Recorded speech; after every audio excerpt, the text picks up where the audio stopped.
Apa kabarnya hari ini? Masih baik-baik aja kan? Di video kali ini kita melanjutkan cerita Donghua, Battle Truck Devon. Oke, nggak usah lama-lama lagi, kita langsung aja ke ceritanya. Pada saat ini pikiran Shen bergejolak dan niat pedang tak terlihat itu lenyap, menyatu kembali ke dalam tubuhnya dan berubah menjadi jantung pedang. Kemudian dia melihat prisma kekosongan. Ini adalah objek yang cukup aneh. Xiaoyan mengulurkan tangan dan memegangnya di telapak tangannya, memutuskan untuk mencoba menyuntikkan secuil kekuatan jiwa jantung pedang pembunuh jiwa ke dalam prisma tersebut. Kemudian prisma itu tiba-tiba terpecah menjadi 6 kelompok kristal prismatik. Dengan retakan spesial seperti jaring laba-laba muncul di tengahnya. Namun Xiaoyan jelas merasakan kekuatan jiwanya diekstraksi dengan cepat. Cermin itu memantulkan pusaran dimensi yang terdistorsi, menampilkan dunia yang tidak ia kenal. Tanpa kendali yang tepat, itu akan sia-sia.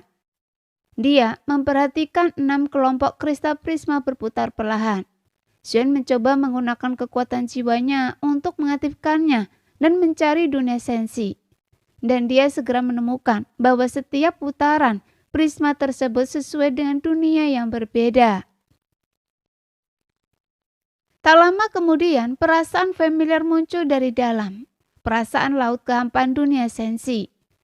Dia segera memilih salah satu prisma, menyalurkan kekuatan jiwanya ke dalamnya, dan langsung merasa seolah-olah berada di titik tertinggi laut kehampaan.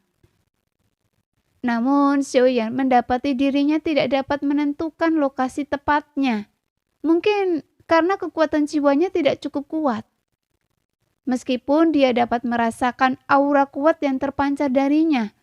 Dalam gerakan cepat, Xiaoyan melihat melalui prisma bahwa semua bintang di kekosongan laut barat telah meledak menjadi nebula.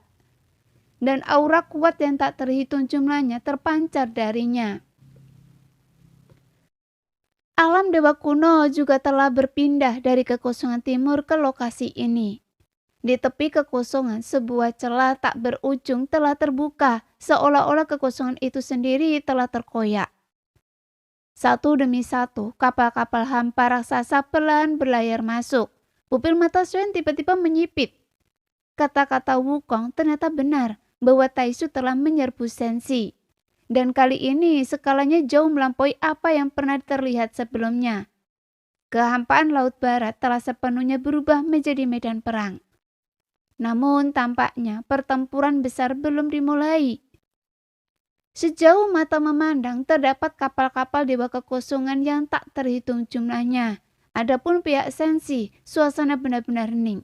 Seolah-olah mereka sama sekali tidak menyadari invasi tersebut. Jiwa Xiaoyan tiba-tiba menghilang dan dia menarik nafas dalam-dalam. Adegan yang baru saja disaksikannya telah menguras kekuatan jiwanya secara signifikan. Alam kekosongan tidak hanya dapat menangkis serangan, tetapi juga memungkinkannya untuk mengamati langsung situasi di dunia sensi, menjadikannya sangat berharga bagi Xiaoyan. Hanya dalam sekejap, itu telah menghabiskan sekitar 50% kekuatan jiwanya.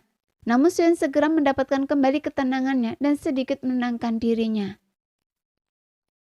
Dunia sensi dan dunia Taisu memang telah berperang. Gumam Xiaoyan, lalu menyimpan alam kekosongan di cincin penyimpanannya. Di mata Xiaoyan, harta karun ini saja sudah bernilai setara dengan pil ibu anak Yin Yang. Dia hanya tidak tahu apakah alam energi kekosongan memiliki batasan jumlah penggunaan. Jika tidak, itu akan tak ternilai harganya. Namun itu jelas mustahil. Setelah menggunakannya sekali, Xiaoyan merasakan perubahan halus di alam energi kekosongan. Jadi mungkin tidak ada batasan jumlah penggunaan, tetapi ada batasan daya tahannya. Xiaoyan hanya menggunakannya untuk memeriksa kondisi sensi, jadi itu tidak banyak menghabiskan energinya. Jika dia mengirimkan serangan melalui alam energi kekosongan atau untuk memusnahkan musuh di berbagai dunia, itu mungkin tidak akan bertahan lama. Akhirnya, ketika Xiaoyan melihat ketiga mayat anggota klan Yuan Shen, mereka tidak menetas seiring waktu. Mereka tampak seperti sedang tidur. Di antara mereka terdapat salah satu dari sedikit tubuh yang masih ada, yang ternyata adalah tubuh seorang wanita. Xuan sedikit mengangkat alisnya. Sayangnya, sisa jiwa wanita di dalam panji penekan jiwa memiliki tingkat kekuatan jiwa yang terlalu rendah. Kecuali sebagian jiwanya dipulihkan, mustahil baginya untuk merebut tubuh ini. Xuan menyapu kekuatan jiwanya ke atas ketiga tubuh itu. Tetapi yang mengejutkannya, meskipun sebagian esensi dan darah mereka telah diekstraksi, sebagian besar masih tersisa. Tampaknya orang yang berdagang dengan Dewa Bango masih memiliki sedikit hati nurani. Tentu saja, mungkin mereka juga mengerti bahwa Dewa Bango tidak akan pernah berdagang dengan mereka jika barang itu tidak berharga. Bagaimanapun semua kekuatan anggota klan Yuanzhen berasal dari esensi darah. Sumber kekuatan yang unik dan bawaan. Xuan segera menggerakkan pikirannya, mengeluarkan semua darah esensinya. Kemudian avatar Yuanzhen-nya segera terpisah dan mengalir ke tubuhnya, menyatu dengan kulit anggota tubuh dan tulangnya. Namun untuk avatar Yuanzhen, peningkatan dari darah esensi darah ini sangat terbatas. Karena mencapai alam surgawi adalah proses yang sangat panjang, yang membutuhkan berbagai keadaan yang menguntungkan untuk dicapai. Jadi, Xiaoyan tidak boleh melewatkan kesempatan apapun untuk peningkatan. Setelah diekstraksi, ketiga mayat anggota klan Yuanzhen ini akan memiliki sedikit kegunaan praktis, tetapi mereka masih dapat disimpan dan digunakan sebagai bahan obat di masa depan. Tepat ketika Xuan hendak memasukkannya ke dalam cincin penyimpanannya, salah satu kalimat memancarkan fluktuasi jiwa, sehingga sedikit mengejutkannya. Dia segera memfokuskan pikirannya untuk memeriksa gumpalan jiwa sisa yang berkedip-kedip di dalamnya. Api spiritual klan Yuanzhen belum padam, disegel di dalam 9 surga. Kami berharap untuk menyelamatkan klan Yuanzhen, menyelamatkan klan Yuanzhen. Jiwa sisa itu hanya berisi satu kalimat ini yang membuat Xiaoyan merutan kening. Api spiritual klan Yuanzhen belum padam. Mungkinkah klan Yuanzhen masih memiliki sisa-sisa anggota? Xiaoyan terkejut. Lagi pula setahunya klan Yuanzhen telah lenyap. Garis keturunan mereka telah layu. Sejauh ini, Xiaoyan telah melihat banyak mayat anggota klan Yuanzhen, tetapi tidak ada anggota klan sejati klan Yuanzhen yang masih hidup. Namun secercah jiwa yang tersisa ini membawa informasi penting bagi Xiaoyan. Tersegel di dalam 9 surga. 9 surga. Mungkinkah 9 surga yang disebutkan itu adalah alam dewa 9 surga? Jelas, secercah informasi yang tersisa ini tidak diketahui oleh Dewa Bango, dan hanya jiwa Xiaoyan yang mendeteksinya. Terlebih lagi, setelah ditransmisikan, informasi itu benar-benar lenyap. Jika klan Yuanzhen masih memiliki anggota, maka mungkin Xiaoyan tidak perlu secara pribadi ikut campur dalam rencana perkembangbiakan leluhur Simo. Lagi pula kondisinya terlalu keras. Memelihara garis keturunan klan Yuanzhen tidak hanya sulit, tetapi juga melibatkan banyak variabel yang tidak dapat dipraktisi. Jika Xiaoyan dapat menemukan anggota ras Yuanzhen yang masih hidup, keadaan mungkin akan berubah, dan para leluhur klan Yuanzhen dapat memahami apa yang terjadi. Namun informasinya terlalu langka. Informasi yang disampaikan oleh jiwa yang masih tersisa seharusnya berasal dari alam Dewa 9 Surga.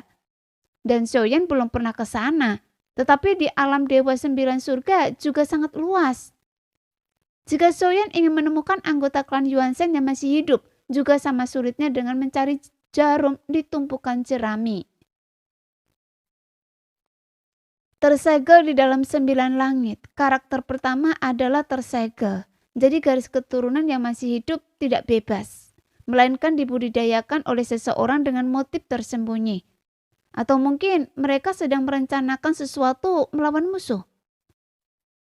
Jika demikian, maka segalanya menjadi rumit. Memikirkan hal ini, Xiaoyan merasa bahwa klan Yuanzhen mungkin menjadi titik balik bagi Senshi. Sejak si Sun merebut avatar Yuansen ini, semuanya ditakdirkan untuk terkait erat dengan klan Yuansen. Sekarang setelah dia tahu bahwa sisa-sisa klan Yuansen ada di alam Dewa Sembilan Surga, Suyen tentu saja tidak akan tinggal diam.